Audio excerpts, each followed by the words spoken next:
Welcome to the Biblical Languages Podcast, brought to you by Biblingo. I am Kevin Grasso, your host for this episode, and I will be giving a wrap-up of our series on word order in the biblical languages today.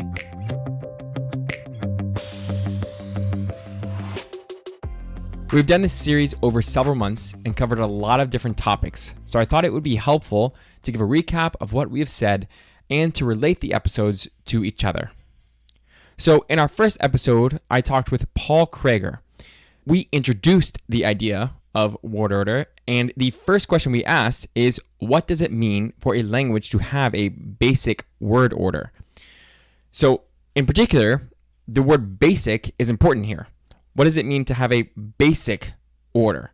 And we talked about different reasons for movement in a clause of the subject, verb, and object. So there might be grammatical reasons that a certain constituent might move.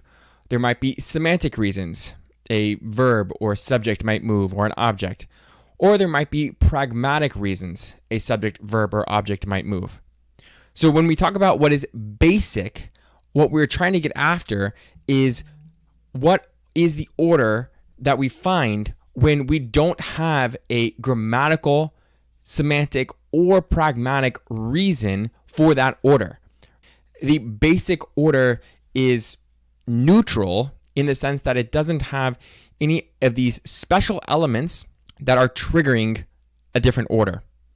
So we gave the example of questions in English, where you have inverted subject verb order for yes, no questions. So I can say something like, I am speaking to you right now. Am I speaking to you right now? Am I speaking to you has an inverted order. The am moves to the front of the clause. So we have verb subject. And that is different than subject verb, which is what we normally have in non-questions in English. And so the point here is that there is something grammatical, the sentence type, or, and that obviously co-occurs with something semantic, right? A question. And this is triggering the movement. So what we're looking for is clauses that don't have any of these kinds of elements. And, throughout the series, we've spent a lot of time going through these other kinds of elements, which we will get to. So a really helpful thing he said was when we talked about how to actually go about finding a language's basic order.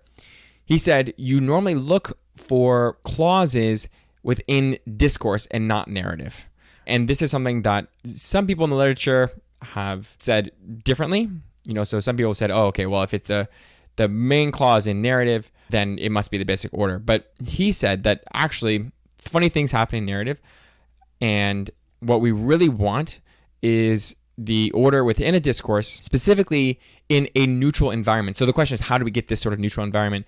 And he gave us the classic test for modern languages for how to figure out the neutral order is you just ask the question, what happened? So this question, what happened, we know is a very neutral kind of question pragmatically. So when you have the answer, you expect to have the neutral order to that question because you don't have the subject mentioned in the question. The subject isn't known, and so it's not going to be a topic or focus, and you don't know what in the specific action or verb that happened. And so the idea is that if we ask this question, we should get the neutral order in response. The obvious problem for us is that you need this question in the right environment for Hebrew and Greek, and we don't necessarily have that because all we have is text. So if we could go back, and I've often thought how great this would be, if we could go back and just spend 30 minutes with a native speaker of Biblical Greek or Biblical Hebrew, then this is a thing that we could easily do, find out the basic word order, and a lot of these scholarly discussions would be just put to rest. But we can't do that, and so we are left with weeding through a lot of different theories on basic word order. So the first person we interviewed in this series was Vince DeCane, and he had an article with Elizabeth Cowper, who is a fantastic linguist. I think I mentioned that she has a textbook on syntax that she published back in 92, still in print, introductory textbook on syntax. So she worked together with Vince DeCane on what is called the left periphery in Biblical Hebrew. So this is what we talked about in this article. And the left periphery is the area of the clause that is before, to the left of, or higher up from the subject. So the idea is that anything that would come before the subject would go in the left periphery. What we mean by before the subject is before the subject in a neutral sentence. So if the object, for example, were to move for topic, then it would move before the subject and it would move to the left periphery somewhere. So we went through, he has basically this tree, he and Elizabeth have this tree of all the different kinds of phrases that can be found in the left periphery in Biblical Hebrew. So what this tells us is all the different ways that a constituent can move in Biblical Hebrew past the subject, and it can change the word order. And one of the things that we discussed was the definition of topic. So I think this is a problem, and he didn't really answer my question here, but I want to just connect the dots here. So one of the things he said was, okay, well, I don't really care what topic means, for example. Call it what you want. Here's a slot for it in the syntax, and if something is there, it's a topic. So the question in this, obviously, is you've built this tree that is supposed to reflect the data. So there is some sort of slot for something that's before the subject. Something can go there, right? But the question is, what evidence do we have for that thing being there other than the data itself? So it is actually a really important question what topic means in this whole quest to find the basic order, because we have to decide on a case-by-case basis what the topic is. If there is a topic, and then we build our trees from that. And it is very easy in this field to begin to create data from the trees instead of creating trees from the data. And what I mean by that is if we have a slot in, before the subject, and we say, okay, this is where the topic goes, right? And we assume our order is, let's say, VS. Then it's very easy to say, oh, well, we have an SV sentence here, therefore the subject must be a topic because our tree, our theory says that this is a topic slot. But we are arguing specifically about what the tree should look like, right? What those slots should be and how they should be in relation to the subject and the verb. So we have to be really careful about this. When you do syntax, you have to do semantics and pragmatics. You have to know what a topic is because you have to be able to identify it in the text, or you have to say, this is not a topic, this is not a focus, and this is, just a normal, plain old sentence. So that's some of the things we covered with the cane. And we then talked to Daniel Wilson. So this might have seemed like an episode that was just not related to word order. We actually didn't talk about word order all that much until the very end. The reason why I wanted to bring Daniel on is because he has done a deep dive into a specific kind of sentence. And that kind of sentence is the copula or existential sentence, or both of those kinds of sentences, really. There's this whole array of different kinds of sentences that have a copula or an existential. And Daniel, I think, has done a fantastic job of describing these different kinds of sentences. And what we saw is that a single form can have several different meanings that may affect the syntax. So just because you have a copula doesn't mean all copula clauses are the same, or we might expect the same word order from all of them, right? Because as we saw in that episode, there are many different kinds of copula sentences. And any number of these variations might affect the word order. So the point here is that we have to be very fine-grained when we think about even what is basic order, because it largely depends on what is in the clause. And even if we say that, okay, basic order for a certain language is subject, verb, object, that doesn't tell us that every occurrence or every sentence is going to be subject, verb, object. That tells us that a specific kind of sentence is subject, verb, object. And we'll get to this in a second. But the point here is that the kind of sentence that we're talking about is very narrow, but there are all kinds of other sentences in natural language that we need to account for. We need to provide a syntactic description of. In order to do that, part of what we have to do is figure out what those different kinds of sentences mean, the different semantic interpretations. So we did this, for example, for the copula sentence with a pronoun in biblical Hebrew. So we talked about Jeremiah 31:18, and we kind of went back and forth on whether this is really an individual level predicate, and that's the term we used. So an individual level predicate is a predicate that is predicated of the individual rather than a stage of the individual. The opposite is a stage level predicate.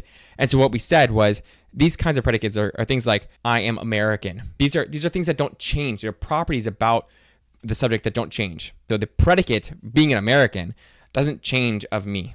But something like I am hungry is not an individual level predicate. So what we saw is that in biblical Hebrew, with these individual level predicates, we often have this pronoun that is acting as the copula. So again, the classic example of this is Atah hu Adonai. You are God, where the who in the middle is acting as a copula. And there's a specific semantic interpretation when the copula is there that seems to always be present. So that specific syntactic configuration is reflecting a semantic interpretation, namely that this is an individual level predicate. The predicate would always hold of the subject. So then in our next episode, this was me and Nick, we talked about the state of the field, specifically biblical Hebrew, and we went through Moshavi, Homestead, and Horncall's work, and talked about how they were viewing basic word order, and they all were filtering data.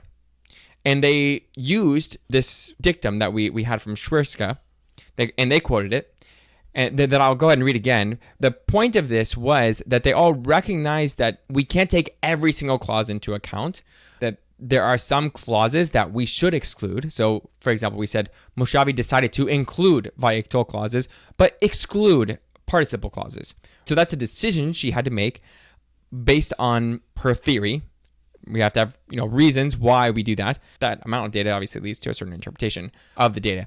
But what we said was that Homestead and Horncall, especially, they really had the same sort of idea, but they were filtering the data differently, not based on what they said should be filtered, but just based on their reading of the data. Honestly, how strictly they held to this dictum from Schwerska. So this is what it says. It says, the order that occurs in stylistically neutral, independent, indicative clauses with full noun phrase participants, where the subject is definite, agentive, and human, the object is a definite semantic patient, and the verb represents an action, not a state or an event. So this was, the thing that Homestead and Horncall both said that they held to. But what we saw was that although Horncall tried to do a rerun of the data from Homestead in Genesis and said, okay, actually, there's more VS basic clauses than SV clauses because Homestead included things like a copula. Well, a copula, according to the definition we just read of what would be a basic sentence, would not be included. And so there's all kinds of things that we should filter out of the data. So we said, Horncall did that and said, there's actually more VS clauses that are basic than SV clauses, which is what Homestead is arguing. And my point was actually that's not how we should go about thinking through this problem. We're not just counting SV versus VS clauses that are in this stylistic, neutral, independent, etc., kind of clause. If there is a single clause that fits this definition, then it is a basic clause type. So in theory, we could have multiple basic clause types in a language. We could have an SV-VS alternation where both are pragmatically neutral orders potentially. But what we said was that Horncall himself did not apply this dictum from Schwerska as strictly as he should have. So for example, he included intransitive verbs. Well, there must be an object in this with this definition, and it is very well known that intransitive sentences, especially a certain kind of intransitive sentence called unaccusatives, where the subject is something that is affected by the verb. So, for example, this is something like come, where the subject actually moves, whereas something like moves locations Whereas something like, dance is a different kind of intransitive verb where the subject doesn't necessarily move locations, but is an agent. So for a verb like dance, an agent is required. For a verb like come, an agent is normally not required. So, the package came in the mail, right? That's the idea. The point in this, right, is that Horncall didn't take that into account. And so he counted things that Schwirska would not have counted. That obviously skews the data. Now, a huge point that he counted was clauses around quotative frames. And we saw even in English, right? You can say, I'm doing a podcast right now, said Kevin. I'm doing a podcast right now, Kevin said. So you could have inverted order with said in English, right? Which is very surprising. But it only works in this certain environment. And so many of the clauses he gave were in this same environment around this quotative frame. The point in this is that once you actually go through all the data, there are actually no clear examples of VS order with Yiktol or Katal in Genesis that aren't grammatically, semantically, or pragmatically marked. So if there was one, right, I would say that VS is a possible basic order in biblical Hebrew. That's the idea. Because what we're looking for is the order in a specific kind of environment. So if we have that environment, if we know we have that environment, then whatever orders surface there, we would say is basic, right? So for that specific clause type, right, that basic type, right, this is the order we get. There are all kinds of other clause types that we should analyze as part of a comprehensive theory of syntax or analysis of syntax of biblical Hebrew or Greek. So we would want to analyze what happens in Vayikol clauses. But it's just that we know that those kinds of clauses are not neutral because we know that they are moving. The verb is clearly moving. It can't be subordinated. That means it's in complementary distribution with complementizers, so like asher and ki. And so it's occupying the same slot, which just means that it's in a different slot than verbs that can be subordinated. We said that the more interesting question really is not so much what is basic order, but the interesting question is, for a specific clause type, what order do we expect and why? For example, middle or passive voice. In biblical Hebrew, do we have an SVVS alternation? I would say we do have that alternation where you can have VS order with a passive or middle voice verb, and that verb is not necessarily pragmatically marked, even though if we filter out all the data based on Schwirska's criteria, then that kind of clause would not be included in that count, right? Because we need an active sentence. The point is that we are trying to figure out with all the different clause types what should happen. And that will allow us to read the Bible with a more nuanced perspective on all these questions, instead of just asking what is basic order and then sort of reading that basic order into everything. We should say, okay, what is the order for this kind of clause with Yiktol? What do we normally have with Yiktol with active sentences, with middle sentences, with passive? Does it change when there's an object? Does it change when there's a certain type of intransitive verb versus another type of intransitive verb? Does it change when there's an agent versus a patient subject, right? These are all questions that might affect order and that need to be answered for a comprehensive analysis of biblical Hebrew syntax. That was biblical Hebrew. We then moved on to Greek. So we took a month or two break, and then I went through Alison Kirk's dissertation on basic word order in New Testament Greek. And I wanted to do this because I think it is the best presentation of basic word order. Not just basic word order, it's just, a syntactic analysis of New Testament Greek. And she has already filtered out all the necessary clauses based on Schwirska's criteria. She goes through all the different clause types, right? So she has, she starts out with basic word order, but then she says, okay, well, what is the order in sentences with a topic or a focus, and what is the order with sentences with questions. And she actually has another chapter on relative clauses that we didn't cover. But she does really what we said in biblical Hebrew needs to be done. So she says, okay, let's find this sort of syntactic environment so we can establish the basic word order, and then we can see how that basic word order interfaces with different kinds of sentences based on their different semantic values or pragmatic values. Okay? So she says that there actually is an SVVS alternation in neutral contexts in New Testament Greek. So she says, here are the 3 neutral environments I found. And within those environments, I found SV clauses predominantly, but I also found, I think, just 1 VS clause, maybe 2. I can't remember at the moment. But the point was that because we've already set up this environment, 1 or 2 examples of this tells us that, okay, this should be a neutral order. We can question that environment, but if it really is a genuinely neutral environment, then that order, whatever surface is there, would fit the definition of being a basic order.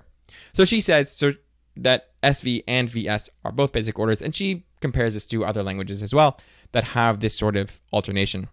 Once she has established that basic order, she then goes on to focus on the categories of topic and focus and questions.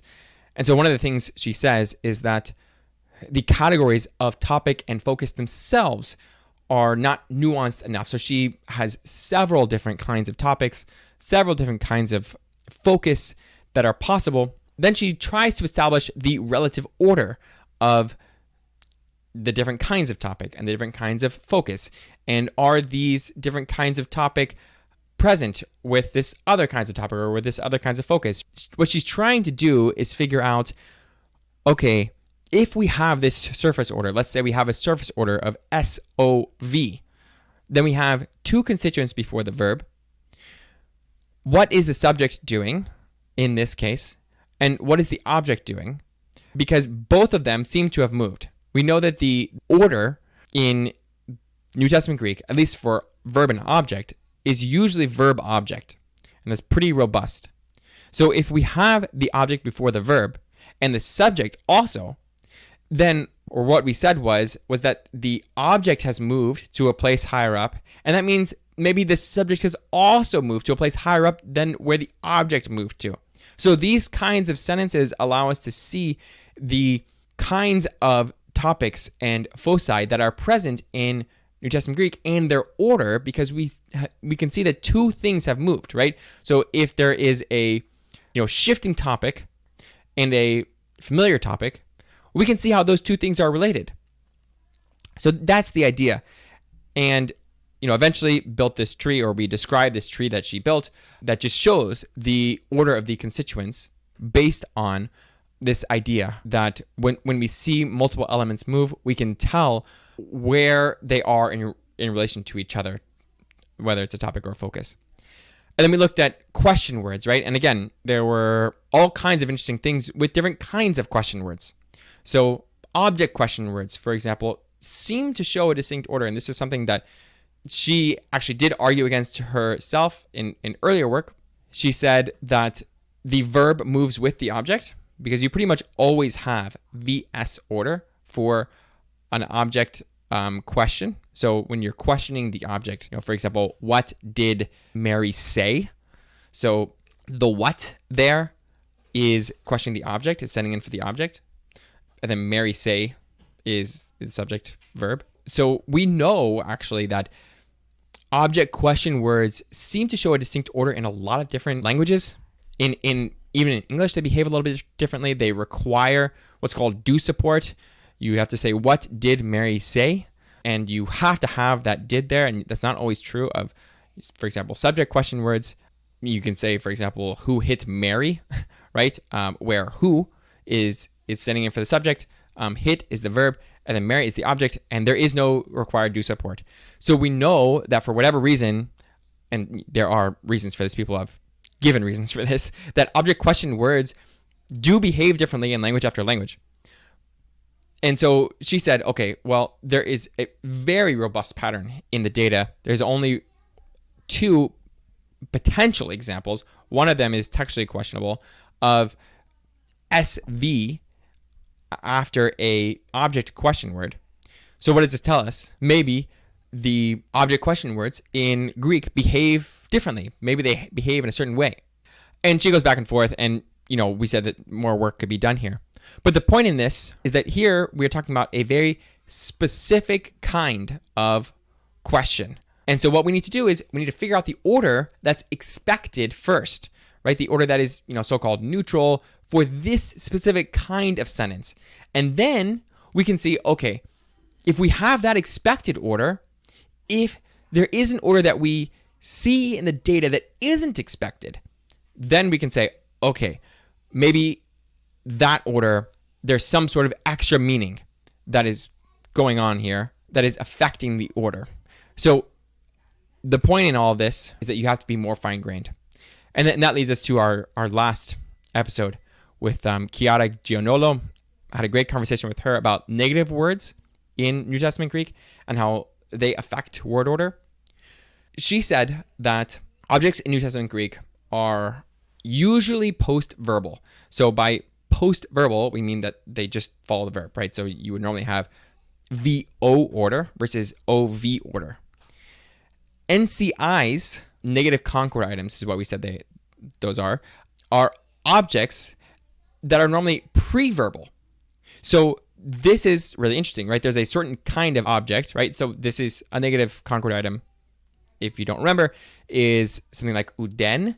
And this kind of word has to sort of agree in it being negative with some other negative marker. So like up apokrinomai uden. I'm not answering anything.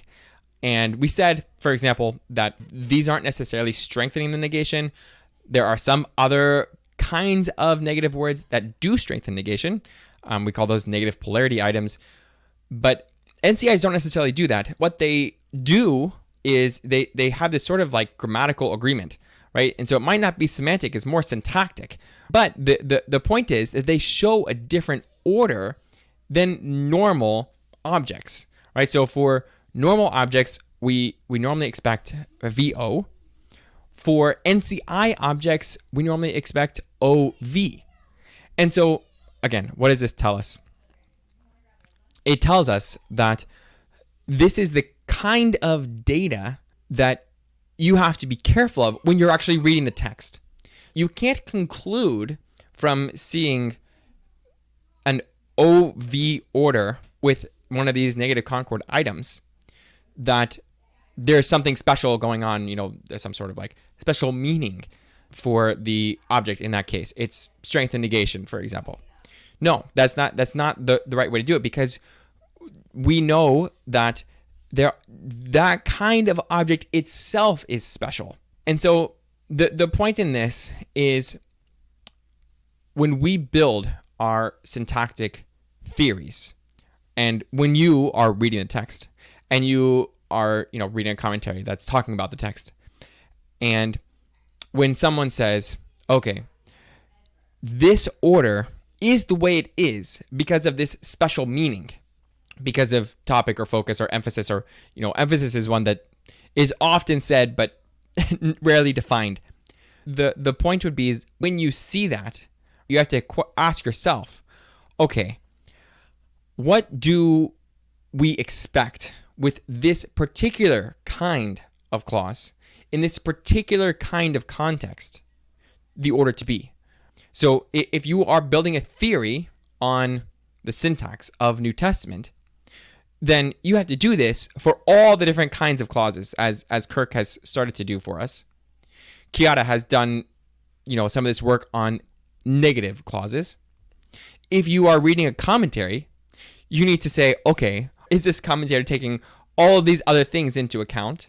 And even just when you're reading by yourself, when there is an order that you don't expect, the question is that order unique for a certain reason that might not be semantic? And that's okay, right? It's okay sometimes if there's an order that looks funny but doesn't have a special meaning, that it's just a grammatical reflex of the language for whatever reason. And that would allow us to read the Bible the text itself more faithfully. Because then we can begin to say, okay, is this really doing something semantically different in this word order or not? And it's only by doing the hard work of going through these different kinds of clause types and figuring out how all of these different types work and how all of them are related to the arguments and how those affect word order. It's only by doing that that you can say with confidence in the text, okay, this really is focused. Like this really is saying something different because of the word order. Without doing that hard work up front, it's not just hard to say, but it is in some ways irresponsible, right? Because you don't really understand all the different things that can affect the order. And this is not to discourage saying that there actually are places where we have topic and focus, and we have different things that are affecting the meaning of the text syntactically. But it is to give a cautionary note that this is very complex. There are all different kinds of sentences. There's, copular and existential sentences that behave differently. There's all different kinds of verb forms with different kinds of voice that behave differently.